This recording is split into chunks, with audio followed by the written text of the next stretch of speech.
रामकृष्ण हरी माऊली अलग निरंजन माऊलींच्या कृपेने आणि सर्व वारकरी संप्रदाय माऊली भक्तांच्या फार अपार मेहनतीने या ठिकाणी माऊलींची जी बस आहे ती आळंदीवरून म्हणजे आता इथून आळंदीवरून ती बस सुटेल आणि देहू आळंदी आणि इथून आळंदीला ती देहूला जाईल आळंदीवरला त्याच्यानंतर तळेगाव लोणावळा पनवेल मार्गे ती ठाणे लोकमान्य नगर इथे जाईल अशी बसची सुविधा सुरू झालेली आहे.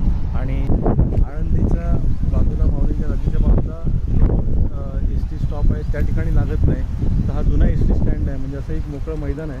अर्थात तिथे कुठेही असा बोर्ड नाही आहे मात्र त्या मोकळ्या मैदानात ही बस नदीच्या अलीकडे लागते म्हणजे तर त्या ठिकाणी नदीच्या अलीकडे लागते. इथे बघा एक मोठं असं आळंदी तीर्थक्षेत्र विकास आराखडा अंतर्गत सुलभ शौचालय संकुल आहे. मोठं असं बांधलेली इमारत आहे त्याच्याबरोबर समोर मैदान आहे त्या ठिकाणी बस लागते आणि बसचा आपण जरूर लाभ घ्या. आता बस ही बरोबर 4:30ला इथून सुटेल आणि मुंबईकडे रवाना होईल आणि मुंबईवरून ही बस जी आहे ती लोकमान्य नगर ठाणे इथून सुटते नंतर ती खोपटला येते खोपट स्टँडकडे आणि मग ती पुढे रवाना होते हळूहळू करत माऊलींच्या आळंदीपर्यंत.